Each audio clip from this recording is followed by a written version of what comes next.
ಮೊದಲೇ ಬೆಲೆ ಏರಿಕೆಯಿಂದ ಗ್ರಾಹಕರು ಕಂಗೆಟ್ಟು ಹೋಗಿದ್ದಾರೆ. ಅಂಥವರಿಗೆ ಕೇಂದ್ರ ಸರ್ಕಾರ ಮತ್ತೊಮ್ಮೆ ಶಾಕ್ ಕೊಟ್ಟಿರುವಂಥದ್ದು. ಅದು ಲೀಟರ್ ಪೆಟ್ರೋಲ್ ಬೆಲೆ 7.5 ರೂಪಾಯಿ ಹೆಚ್ಚಳದ ಮುಖಾಂತರ. ಈಗ ಲೀಟರ್ ಪೆಟ್ರೋಲ್ ಬೆಲೆ 82 ರೂಪಾಯಿ ಆಗಿದೆ. ಮಧ್ಯರಾತ್ರಿಯಿಂದಲೇ ಪರಿಷ್ಕೃತ ದರ ಜಾರಿಯಾಗಿದೆ. ಪೆಟ್ರೋಲ್ ಬೆಲೆ ಏರಿಕೆ ಆಗ್ತಿದ್ದ ಹಾಗೆ ನಿನ್ನೆ ಸಂಜೆ ವೇಳೆ ಪೆಟ್ರೋಲ್ ಬಂಕ್ಗಳ ಮುಂದೆ ಜನ ಜಮಾಯಿಸಿದರು. ಬಂಕ್ಗಳ ಎದುರು ನೋ ಸ್ಟಾಕ್ ಬೋರ್ಡ್ ಹಾಕಿದ್ರಿಂದ ವಾಹನ ಸವಾರರು ರೊಚ್ಚಿಗೆದ್ದರು. ಬಂಕ್ ಮಾಲೀಕರ ವಿರುದ್ಧ ತಿರುಗಿ ಬಿದ್ದರು. ಮಂಗಳೂರು, ಕೊಪ್ಪಳ, ಮೈಸೂರು ಸೇರಿದಂತೆ ಹಲವು ಜಿಲ್ಲೆಗಳಲ್ಲಿ ವಾಹನ ಸವಾರರು ಪ್ರತಿಭಟನೆ ನಡೆಸಿದರು. ಬಳ್ಳಾರಿಯಲ್ಲಿ ಪೆಟ್ರೋಲ್ ಮಾರಾಟಕ್ಕೂ ಕೋಟಾ ನಿಗದಿ ಮಾಡಲಾಗಿತ್ತು. ಒಬ್ಬರಿಗೆ 200 ರೂಪಾಯಿ ಪೆಟ್ರೋಲ್ ಮಾತ್ರ ಕೊಡಲಾಯಿತು.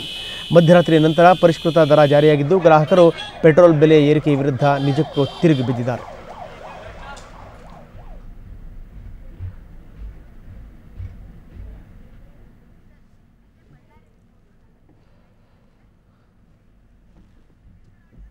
ಬನ್ನಿ ಬಗ್ಗೆ ಹೆಚ್ಚಿನ ಮಾಹಿತಿ ಪಡೆಯೋಣ. ಬಳ್ಳಾರಿಯ ನಮ್ಮ ಪ್ರತಿನಿಧಿ ನರಸಿಂಹಮೂರ್ತಿ ಈಗ ನಮ್ಮೊಂದಿಗೆ ನೇರ ಸಂಪರ್ಕದಲ್ಲಿದ್ದಾರೆ. ನರಸಿಂಹಮೂರ್ತಿ, ಏನಂತಾರೆ ಜನ ಕಂಗೆಟ್ಟು ಹೋಗಿದ್ದಾರೆ. ನಾವು ಆರಂಭದಲ್ಲಿ ಹೇಳ್ತಿದ್ವಿ, ಮೊದಲೇ ಬೆಲೆ ಏರಿಕೆ ಬಿಸಿ ಜನರನ್ನು ಕಾಡ್ತಾ ಇದೆ. ಇಂಥ ಸಂದರ್ಭದಲ್ಲಿ ಈ ರೀತಿ ಬೆಲೆ ಏರಿಕೆ ಮುಖಾಂತರ ಆವಾಗ ಒಂದೊಂದ್ಸರಿ ಬರೆ ಹಾಕ್ಬಿಟ್ರೆ ಜನಸಾಮಾನ್ಯರ ಸ್ಥಿತಿ ಏನಾಗಬೇಕು? ಬಳ್ಳಾರಿ ಜನ ಏನಂತಾರೆ ಇದ್ರ ಬಗ್ಗೆ?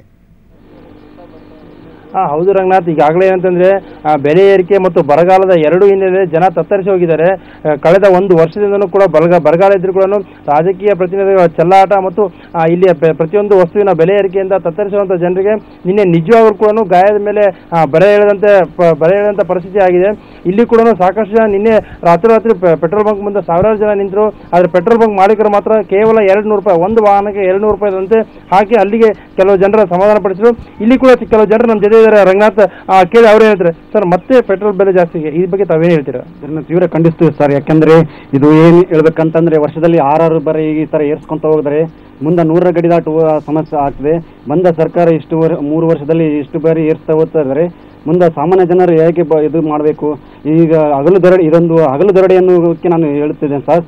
ಯಾಕೆಂದ್ರೆ ಇದು ಬರೀ ಪೆಟ್ರೋಲ್ ಬೆಲೆ ಅದು ಬೆಲೆ ಏರಿಸಿದ ಈ ತರ ಮಾಡ್ತಾ ಇದ್ರೆ ಸರ್ಕಾರ ಏನು ಸಾಧನೆ ಮಾಡಿದಾಯಿತು? ಅದು ಸಮಸ್ಯೆಯನ್ನು ಬರೆಸಿಬಿಟ್ಟು ಸಮಸ್ಯೆಯನ್ನು ಜಾಸ್ತಿ ಮಾಡಲಿಕ್ಕೆ ಈ ತರ ಮಾಡ್ತಾ ಇದ್ದ ಹೊರತಾಗಿ ಸಮಸ್ಯೆಯನ್ನು ಬಗೆಹರಿಸಲಿಕ್ಕೆ ಆಗ್ತಾ ಇಲ್ಲ. ಬರೀ ಪೆಟ್ರೋಲ್ ಬೆಲೆ ಏರಿಸೋದು, ಬೆಲೆ ಏರಿಸ್ತಾ ಹೋದರೆ ಹೆಂಗೆ ಬದುಕಬೇಕು ಸಾಮಾನ್ಯ ಜನರು? ಇದರಿಂದ ಬಹಳ ತೀವ್ರ ಖಂಡನೆ, ಇದನ್ನು ಜನರು ತೀವ್ರವಾಗಿ ಖಂಡನೆ ಮಾಡಬೇಕು. ಈಗ ಬಿಟ್ಟರೆ ಮುಂದೆ ಇದರಿಂದ ತುಂಬಾ ತೊಂದರೆ ನಮಗೆ ಆಗೋದು ಹೊರತಾಗಿ ಅವರಿಗೆಲ್ಲ ಅವರು ಆರಾಮಾಗಿ ಇರ್ತಾರೆ ಹೊರತಾಗಿ ಅವ್ರಿಗೇನು ಇದು ಜನರ ತೊಂದರೆ ಏನು ಗೊತ್ತಾಗ್ತಾ ಇಲ್ಲ. ಅವ್ರು ಆರಾಮಾಗಿ ಐಷಾರಾಮವಾಗಿ ಇರ್ತಾರೆ ಹೊರತು ಅವರ ಬೆಲೆ ಏನು ಗೊತ್ತಿಲ್ಲ. ಇದರ ಜನರ ಬಗ್ಗೆ ಇದ್ರ ತಿಳ್ಕೊಂಡು ಇದು ಮುಂದಾದ್ರೂ ಕಡಿಮೆ ಮಾಡಬೇಕೆಂದು ಕೇಳಿಕೊಳ್ಳುತ್ತೆ. ಇದನ್ನು ತೀವ್ರವಾಗಿ ಜನರು ಖಂಡಿಸಬೇಕು. ಹೀಗೆ ಬಿಟ್ಟರೆ ಮುಂದೆ ಜನ ಜಾಸ್ತಿ ಆಗುತ್ತದೆ ಎಂದು ನಾನು ಕೇಳಿಕೊಳ್ಳುತ್ತೇನೆ ಇಷ್ಟ. ಮೇಡಮ್, ತಾವು ಕೂಡ ಇಲ್ಲಿ ಇದಾಗಿದ್ದೀರಾ, ತಮಗೂ ಮಹಿಳೆಯರು ಕೂಡ ಈ ಸದ್ಯ ಈಗಿನ ದಿನಮಾನಗಳಲ್ಲಿ ಪೆಟ್ರೋಲ್ ಅವಶ್ಯಕತೆ ಇದೆ. ಇದ್ರ ಬಗ್ಗೆ ತಾವೇ ಹೇಳ್ತೀರಾ? ಈ ಕೇಂದ್ರ ಸರ್ಕಾರ ನಿನ್ನೆ ದಿನ UPA ಗವರ್ಮೆಂಟ್ ಬಂದಾಗಿಂದ 15 ಬಾರಿ ಪೆಟ್ರೋಲ್ ದರನ ಏರಿಕೆ ಮಾಡಿದೆ. ಈಗಾಗಲೇ ಕೆಲವರು ಹೇಳಿದಂಗೆ 100 ಗಡಿ ದಾಟೋ ಹತ್ತಿರದಲ್ಲಿ ಇವತ್ತು ಪೆಟ್ರೋಲ್ ದರ ಏರಿಕೆ ಹತ್ತಿರ ಬಂದಿದೆ. ಇದು ಹಿನ್ನೆಲೆ ಒಂಚೂರು ತಗೊಂಡ್ರೆ ಕಳೆದ 3 ವರ್ಷದ ಜಾಗತೀಕರಣ ಬಂದ ಮೇಲೆ ಒಟ್ಟಾರೆಯಾಗಿ ಸರ್ಕಾರ ಈ ಒಂದು ಪೆಟ್ರೋಲ್ ಮಾರಾಟವನ್ನ ಖಾಸಗೀಕರಣ ಮಾಡಿದೆ. ಇವತ್ತು ದೊಡ್ಡ ದೊಡ್ಡ ಶ್ರೀಮಂತರ ಪೆಟ್ರೋಲ್ ಸರಬರಾಜು ಮಾಡುವಂತ ಕಂಪನಿಗಳ ಒಂದು ಕೈಯಲ್ಲಿ ಇವತ್ತು ಸರ್ಕಾರ ಇದೆ.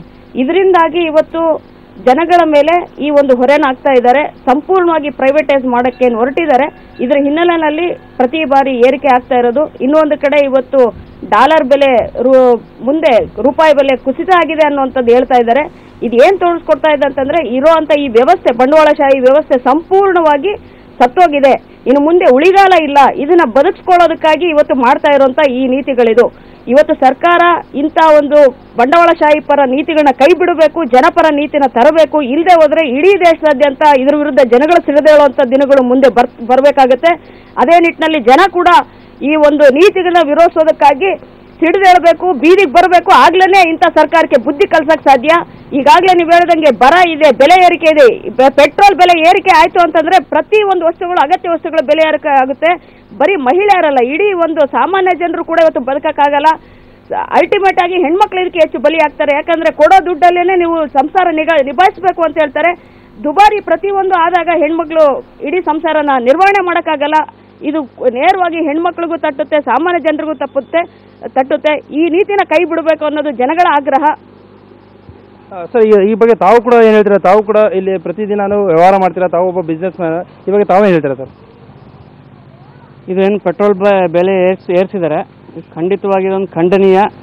ಇಡೀ ದೇಶದಲ್ಲಿ ಜನರು ಇದ್ರ ವಿರುದ್ಧ ಧ್ವನಿ ಎತ್ತಬೇಕಂತ ನನಗೆ ಅನಿಸೋದು. ಸೊ ಇದು ಈಗ ಪೆಟ್ರೋಲ್ ಬೆಲೆ ಏರಿಸಿದ್ರೆ ಎಲ್ಲ ಬೆಲೆಗಳು ಏರ್ತದೆ. ಸೊ ಸರ್ಕಾರ ಮನ್ಸು ಮಾಡಿದ್ರೆ ಸಬ್ಸಿಡಿ ದರದಲ್ಲಿ ಕೊಡ್ಬೋದು. ಅದೇ ರೀತಿ ರಾಜ್ಯ ಸರ್ಕಾರ ಕೂಡ ತೆರಿಗೆಗಳನ್ನ ಕಡಿಮೆ ಮಾಡಿ ಜನರ ಮೇಲೆ ಹೊರೆನ ಕಡಿಮೆ ಮಾಡ್ಬೋದು. ಬಟ್ ಇದು ಯಾವುದೇ ಸರ್ಕಾರಗಳು ಕೂಡ ಜನಪರವಾಗಿ ಇಲ್ಲ. ಎಲ್ಲ ದೊಡ್ಡ ದೊಡ್ಡ ಆಯಿಲ್ ಕಂಪನಿಗಳ ಹಿತಾಸಕ್ತಿಗೋಸ್ಕರ ಇದು ಜನರ ಮೇಲೆ ಮೇಲಿಂದ ಮೇಲೆ ಹೊರೆನ ಹಾಕ್ತಾ ಇದ್ದಾರೆ. ಸೊ ಹಾಗಾಗಿ ನನಗನ್ಸೋದು ಜನ ಇದ್ರ ವಿರುದ್ಧ ಸಿಡಿದು ಹೇಳಬೇಕು, ಬೀದಿಗೆ ಬರಬೇಕು, ಹೋರಾಟ ಮಾಡಬೇಕು, ಇದೊಂದೇ ದಾರಿ ಅಂತ ನನಗನ್ಸೋದು. ಕೇಂದ್ರ ಸರ್ಕಾರ ನಿನ್ನೆನೆ 700 ರೂಪಾಯಿ ಮಧ್ಯರಾತ್ರಿ ನೇಸಿದೆ. ಇದು ಇಡೀ ದೇಶದ ಜನಗಳಿಗೆ ಬಹಳ ನೋವನ್ನು ಉಂಟು ಮಾಡಿದೆ ಅಂತ ಹೇಳ್ಬೋದು. ಯಾಕೆಂದ್ರೆ ಪ್ರತಿ ತಿಂಗಳಿಗೆ ಒಂದ್ಸಲ ನಮ್ಮ ಕೇಂದ್ರ ಸರ್ಕಾರ, ರಾಜ್ಯ ಸರ್ಕಾರ ಪೆಟ್ರೋಲ್ ಡೀಸೆಲ್ ಏರಿಸ್ತಾ ಇದೆ. ನಾವು ಹೇಳ್ತಾ ಇರೋದು ಪಕ್ಕದ ಪಾಕಿಸ್ತಾನ, ಶ್ರೀಲಂಕಾದಲ್ಲಿ, ಬಾಂಗ್ಲಾದೇಶದಲ್ಲಿ 50 ರೂಪಾಯಿನ ಕಡಿಮೆ ಕೊಟ್ರೆ ನಮ್ಮ ಸರ್ಕಾರ ಯಾಕೆ ಕೇಂದ್ರ ಸರ್ಕಾರ 82 ರೂಪಾಯಿ ಜಾಸ್ತಿ ಮಾಡ್ತಾ ಇದ್ದಾರೆ? ಇದು ಸಾಮಾನ್ಯ ಜನರಿಗೆ, ಬಡ ಜನರಿಗೆ, ಮಧ್ಯಮ ಜನರು ಕೂಡ ಇದು ಈ ಬೆಲೆ ಏರಿಕೆಯಿಂದ ಜನ ತತ್ತರಿಸ್ತಾ ಇದ್ದಾರೆ. ನಮ್ಮ ಕರ್ನಾಟಕ ಸರ್ಕಾರ ಕೂಡ ನಾವು ಜನಪರ ಅಂತ ಹೇಳ್ಕೊಂಡು ಬಂದಿರತಕ್ಕಂಥ ಬಿಜೆಪಿ ಸರ್ಕಾರ ಯಾಕೆ ಅವರು ಕೇಂದ್ರ ಸರ್ಕಾರನೇ ಏರಿಸ್ತಾ ಇದ್ದಾರೆ? ಇದನ್ನು ಕಡಿಮೆ ಮಾಡೋದ್ರಲ್ಲಿ ಬಿಜೆಪಿ ಸರ್ಕಾರ ಕ್ರಮ ತಗೋಬೇಕಂತೇಳಿ ಕೇಳ್ತಾ ಇದ್ದೀವಿ. ರಂಗನಾಥ್, ಈಗ ಒಟ್ಟಾರೆ ನೀವು ಹೇಳಿದ ಇಲ್ಲಿ ಬಳ್ಳಾರಿ ಜನ ಪ್ರಕಾರ ಎಲ್ಲರದು ಒಕ್ಕರ್ಲ ಧ್ವನಿ ಒಂದೇ, ಹೇಗಾದ್ರೂ ಮಾಡಿ ಪೆಟ್ರೋಲ್ ದರ ಕಡಿಮೆ ಮಾಡಿ. ಪಕ್ಕದ ರಾಷ್ಟ್ರ, ಪಕ್ಕದ ರಾಜ್ಯ, ಇತರೆಡೆಗಳೆಲ್ಲ ಕಡೆಗಳು ಕಡಿಮೆ ಇದೆ, ಆದ್ರೆ ಕರ್ನಾಟಕದಲ್ಲಿ ಯಾಕೆ ಹೀಗೆ? ಅದು ಹೆಚ್ಚಾಗಿ ನಮ್ಮ ಕರ್ನಾಟಕದಲ್ಲಿ 82 ರೂಪಾಯಿ ಆಗಿದೆ.